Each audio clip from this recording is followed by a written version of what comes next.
Hello everyone, welcome to Lucky Education. और आज हम देखेंगे टॉपिक क्लिंटन ईयर्स। ये वाला जो टॉपिक है आपका क्लास 12th की पॉलिटिकल साइंस बुक है आपकी कंटेम्प्रेरी वर्ल्ड पॉलिटिक्स। चैप्टर जो है आपका chapter 3 US hegemony in world politics. ध्यान रखना, जब भी आप इस चैप्टर का कोई भी टॉपिक पढ़ो तो बैकग्राउंड में आपको याद रखना है बात की जा रही है यूएस हेजेमनी की। किसमें? वर्ल्ड पॉलिटिक्स में। दुनिया की जो राजनीति है उसमें यूएसए की दादागिरी है ना। और यहाँ पे स्पेशली हम डील करने वाले हैं क्लिंटन ईयर्स के बारे में। इससे पहले हमने देखा था फर्स्ट गल्फ वॉर के बारे में देखा था। और अगर आपने वो वीडियो नहीं देखा है तो उसको जरूर देखें। फर्स्ट गल्फ वॉर में करा चुका हूं, जहां पे इराक ने अटैक कर दिया था कुवैत पर, और उसके रेस्पॉन्स में यूएन ने एक ऑपरेशन चलाया था, ऑपरेशन डेजर्ट स्टॉर्म। ठीक है, याद रखना उसके बारे में। खैर, क्लिंटन ईयर की शुरुआत करते हैं। और अभी हम बात करेंगे यूएसए के बारे में। तो यूएसए आपको मैप में पता होना चाहिए, होगा अलग तरीके से आपको पढ़ना है। तो ये नॉर्थ अमेरिका का मैप है। नॉर्थ अमेरिका में नीचे नीचे है मैक्सिको, ये वाला मैक्सिको हो जाएगा। फिर ये वाला है यूएसए, हम यही की बात कर रहे हैं। बुक में यूएस या यूएसए कुछ भी हो, दोनों का मतलब एक ही है, यूएसए। और इसके ऊपर ये वाला पार्ट है कनाडा। फिर ये अलास्का वाला रीजन है, ये भी यूएसए का ही पार्ट है। ठीक है, तो जिस कंट्री की बात कर रहे हैं वो है अमेरिका। यहाँ पे अमेरिका का मतलब है यूएसए वाला अमेरिका। हालांकि ये पूरा कॉन्टिनेंट क्या है, नॉर्थ अमेरिका है ना। तो हम कंट्री की बात कर रहे हैं, इस कंट्री की बात कर रहे हैं, यूएसए की बात कर रहे हैं। ठीक है। अच्छा, हुआ क्या था 1992 में यूएस में प्रेसिडेंशियल इलेक्शन हुआ था। प्रेसिडेंशियल। अच्छा, यूएसए के बारे में और कुछ दो चार चीजें हम जान लेते हैं मजेदार। यूएसए में मेनली टू पार्टी सिस्टम चलता है। टू पार्टी सिस्टम, दो पार्टी मेनली यूएसए में आपको देखने को मिलेंगी। पहली पार्टी है डेमोक्रेटिक पार्टी और दूसरी पार्टी है रिपब्लिकन पार्टी। पहली पार्टी डेमोक्रेटिक पार्टी, दूसरी कौन सी है? Republican party. डेमोक्रेसी है यहाँ पे। यूएसए हर जगह डेमोक्रेसी की बात करता है। अच्छा, हमारे यहाँ पे जैसे आपने देखा होगा पार्लियामेंट्री सिस्टम चलता है, और यूएसए में जो सिस्टम चलता है वो है प्रेसिडेंशियल सिस्टम। कौन सा सिस्टम है? प्रेसिडेंशियल फॉर्म ऑफ डेमोक्रेसी यहाँ पे पाई जाती है। मतलब यहाँ पे जो मेन हेड होता है, मेन सर्विस सर्वा होता है, वो यहाँ का प्रेसिडेंट होता है। जैसे भारत में मेन सर्विस सर्वा कौन है? रियल पावर किसके हाथ में होती है? इंडिया में प्राइम मिनिस्टर के हाथ में होती है। ऐसे यूएसए में जो मेन पावर होती है वो प्रेसिडेंट के हाथ में होती है। और वहां पे प्राइम मिनिस्टर नहीं होता, वहां पे फिर वाइस प्रेसिडेंट होता है। ये चीज आप ध्यान रखना। प्लस इंडिया में जो प्राइम मिनिस्टर है उसका टाइम या टेन्यूर होता है 5 ईयर। यूएसए में जो प्रेसिडेंट होता है उसका टेन्यूर होता है 4 साल। ठीक है, तो ये रही यूएसए के बारे में कुछ प्यारी सी बातें जो आपको याद होनी चाहिए। कमेंट करके बताना है यूएसए में कौन कौन से पोर्ट्स हैं। पोर्ट्स बताने हैं आपको, यूएसए में कौन कौन से पोर्ट्स हैं वो कमेंट करके बताने हैं। ऑल्दो ये ज्योग्राफी का क्वेश्चन है, अगर आपको आता है तो ठीक है, नहीं आता कोई बात नहीं है ना। अच्छा, तो यूएसए में आपको पता चल गया टू पार्टी सिस्टम है। तो 1992 में यूएस में प्रेसिडेंशियल इलेक्शन हुआ, जिसमें आपको देखने को मिलेगा ये दोनों पार्टी पार्टिसिपेट करेंगी, डेमोक्रेटिक पार्टी और रिपब्लिकन पार्टी। डेमोक्रेटिक पार्टी की तरफ से लड़ते हैं बिल क्लिंटन, और रिपब्लिकन पार्टी की तरफ से लड़ते हैं जॉर्ज एच डब्ल्यू बुश। ये जो वही है जॉर्ज एच डब्ल्यू बुश जिनके टाइम पीरियड में गल्फ वॉर हुआ था, और गल्फ वॉर में यूएसए ने दुनिया को दिखा दिया था कि हूँ आई एम कौन हूँ भाई मैं, ना हार्ड पावर। अच्छा, एक और चीज है, रिपब्लिकन पार्टी हार्ड पॉलिसी में बिलीव करती है, हार्ड पावर में बिलीव करती है। हार्ड पावर का मतलब है ये सिक्योरिटी पे ज्यादा फोकस करते हैं, ये मिलिट्री पे ज्यादा फोकस करते हैं, मिलिट्री पावर पे ज्यादा फोकस करते हैं। यहां पर 1992 में इलेक्शन हुआ था तो बिल क्लिंटन ने अपनी पॉलिसी चेंज की। इन्होंने बताया कि भैया हम डेमोक्रेटिक पॉलिटिक्स पे और हम डोमेस्टिक पॉलिटिक्स पे ज्यादा फोकस करेंगे, रादर देन एक्सटर्नल क्या चल रहा है क्या नहीं चल रहा है, हमें उनसे कोई मतलब नहीं है। मतलब हम देश के अंदर राजनीति जो हो रही है उस पर ज्यादा फोकस करेंगे, देश के अंदर की समस्याओं पे ज्यादा फोकस करेंगे। बाहर दुनियादारी में क्या चल रहा है उस पर हमें कोई फोकस करने की जरूरत नहीं है। इस चीज पर चुनाव लड़ा था जिसने बिल क्लिंटन ने, और रिजल्ट क्या हुआ?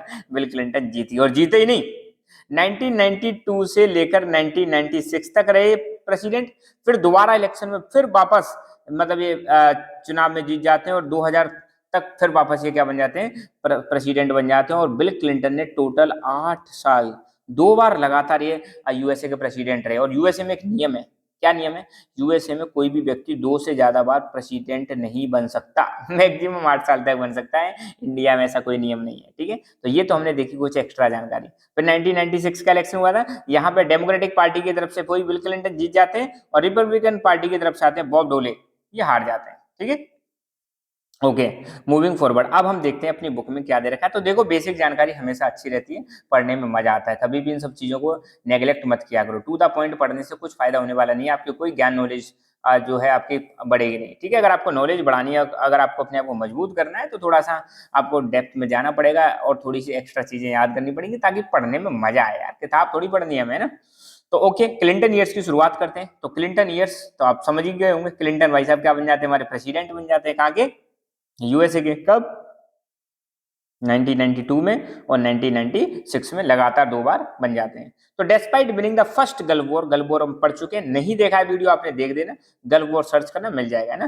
तो despite winning the first Gulf War, George H W. Bush lost the US presidential elections of 1992 to Bill Clinton, leader of Democratic Party. तो आपको देखने को मिलेगा पहला गल्फ वॉर जीतने के बावजूद भी एच.डब्ल्यू. बुश हैं, जिनको सीनियर बुश के नाम से भी जानते हैं, ये चुनाव हार जाते हैं, यूएस का प्रेसिडेंशियल इलेक्शन हार जाते हैं। और किसको हार जाते हैं? बिल क्लिंटन को, जो कि कौन सी पार्टी से थे? डेमोक्रेटिक पार्टी से थे। बिल क्लिंटन फिर दोबारा जीत जाते हैं 1996 में और यूएसए के प्रेसिडेंट रहते हैं 8 साल तक। और मैंने आपको अभी बताया था यूएसए में मैक्सिमम 8 साल तक ही रह सकते हो, 8 साल से ज्यादा नहीं रह सकते। मतलब लगातार आप 2 टाइम्स क्या बन सकते हो? प्रेसिडेंट बन सकते हो। आपको पता होगा, आपने ओबामा के बारे में सुना होगा, है ना। ओबामा भी कितनी बार रहे? 2 बार रहे थे वहां के यूएसए के प्रेसिडेंट। अच्छा, कमेंट करके बताना यार, मुझे बड़ा अच्छा लगेगा आप कमेंट करके बताओगे। तो यूएसए में एट प्रेजेंट में प्रेसिडेंट कौन है, ये चीज आपको कमेंट करके बतानी है। दूसरा क्वेश्चन ये है कि फर्स्ट गल्फ वॉर में जो इराक के प्रेसिडेंट थे या इराक के जो हेड थे या इराक के जो डिक्टेटर थे वो कौन थे, वो भी कमेंट करके बताना है आपको। Okay okay, moving forward. अच्छा, Clinton paid more attention on domestic issues rather than hard foreign policy. तो क्लिंटन भाई साहब की बात करें, इन्होंने ज्यादा फोकस किस पे किया? इन्होंने ज्यादा फोकस किया डोमेस्टिक इश्यूज पर, घर में क्या चल रहा है, देश में क्या चल रहा है, देश के अंदर क्या चल रहा है, देश के अंदर क्या प्रॉब्लम चल रही है, उन पे इन्होंने फोकस किया, बजाय फॉरेन ऐसी पॉलिसी जो मतलब मिलिट्री पे आधारित थी। पहले वाले प्रेसिडेंट थे जॉर्ज बुश, वो हार्ड पॉलिटिक्स में बिलीव करते थे, हार्ड फॉरेन पॉलिसी में बिलीव करते थे, एक्सटर्नल अफेयर्स पे बहुत ज्यादा फोकस करते थे। इन्होंने कहा भैया हमें पहले देश के अंदर का मामला देखना है, बाहर हमें कोई दिक्कत नहीं है, बाहर हमें कोई प्रॉब्लम नहीं है। तो इन्होंने सॉफ्ट इश्यूज पर, यहाँ यार टिश्यू लिख दिया, सॉफ्ट इश्यूज आएगा ना, बस टी काट दो उसमें से। इन्होंने सॉफ्ट इश्यूज पर फोकस किया, जैसे प्रमोशन ऑफ डेमोक्रेसी, कि भैया डेमोक्रेसी को प्रमोट करो, क्लाइमेट चेंज, दुनिया में जो है क्लाइमेट चेंज हो रहा है, इस पर फोकस करो, वर्ल्ड ट्रेड को बढ़ाओ, ज्यादा से ज्यादा इसको इंक्रीज करो। इन चीजों पर इन्होंने फोकस किया, बजाय किसके? हार्ड पॉलिटिक्स के। हार्ड पॉलिटिक्स मतलब मिलिट्री पावर और सिक्योरिटी, कि मिलिट्री पावर पर ज्यादा हमें ध्यान देने की जरूरत नहीं है। हालांकि यार पता है सबको यूएसए की मिलिट्री बहुत ज्यादा पावरफुल है और इसका कोई मैच नहीं है, दूर दूर तक कोई मैच नहीं है ना। आज की डेट में नंबर 1 कंट्री है किसके मामले में? मिलिट्री के मामले में ले लो, टेक्नोलॉजी के मामले में, किसी भी फील्ड में ले लो, हर चीज में यूएसए क्या है? नंबर 1 है। ठीक है, तो क्लिंटन भाई साहब ने किस पे फोकस किया? डोमेस्टिक इश्यूज पर फोकस किया। इन्होंने किस किस पर? डेमोक्रेसी को प्रमोट करने पर, क्लाइमेट चेंज पर और वर्ल्ड ट्रेड, इनको प्रमोट किया, बजाय हार्ड पॉलिटिक्स खेलने के, बजाय मिलिट्री और सिक्योरिटी पर फोकस करने के। इसी वजह से ये 2 बार क्या हो जाते हैं? जीत जाते हैं। मगर जब इनका सेकंड टर्म आया था, तो उस टाइम पर जो हमारे क्लिंटन भाई साहब हैं, इन्होंने मिलिट्री पावर का भी यूज किया। इन्होंने बता दिया कि भैया हल्के में मत लेना, है ना, जरूरत पड़ेगी तो मिलिट्री का भी इस्तेमाल करेंगे। एक्चुअली क्या हुआ था, एक जगह तो सिविल वॉर चल रहा था और दूसरी जगह पे एक तालिबान या अलकायदा का अटैक हो जाता है, टेररिस्ट अटैक हो जाता है। तो उस समय इन्होंने बता दिया कि भैया इतने में भी हल्के में मत लेना। माना कि हम इंटरनल इश्यूज पर फोकस कर रहे हैं, मगर आप हमें पिंच करोगे, इन्वोक करोगे, तो भैया हम क्या करेंगे? अटैक करेंगे। ठीक है, तो यहाँ पर 2 इंसिडेंट दे रखें कि क्लिंटन के टाइम पर कब कब मिलिट्री पावर का इस्तेमाल हुआ। एक तो 1999 की बात है। पहले एक देश हुआ करता था पहले, जिसका नाम था यूगोस्लाविया। नाम क्या था?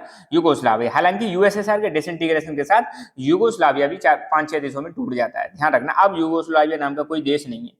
ठीक है, पहली चीज ये ध्यान रखना। तो इसी यूगोस्लाविया में आपको देखने को मिलेगा एक देश या एक रीजन हुआ करता था, कोसोवो। कोसोवो, यहाँ पे सिविल वॉर चल रहा था एक प्रकार से। यहाँ पे आपस में, जैसे सर्बिया और कोसोवो, यहाँ के आपस में लोग जो है ना लड़ते रहते थे, कुछ इंटरनल इशू चल रहा था इनका। ठीक है, तो इंटरनल इशू चल रहा था, तो इसी टाइम पर यूएसए ने यहाँ पर इंटरवेंशन किया। ठीक है, तो US also usage it's military power even during Clinton years. ऐसा नहीं है क्लिंटन के टाइम पर यूएस ने बिल्कुल मिलिट्री पावर का इस्तेमाल नहीं किया था। Air forces of NATO countries, NATO याद करो, नाटो, यूएस, कोल्ड वॉर वाला सीन याद होगा आपको। कोल्ड वॉर किस किस में चल रहा था? यूएस एंड यूएसएसआर में चल रहा था। और यूएसएसआर का एक ग्रुप था, मिलिट्री ग्रुप, जिसका नाम था वॉर्सो पैक्ट, और यूएसए का था नाटो। अब आपको कमेंट करके बताना नाटो को बना था।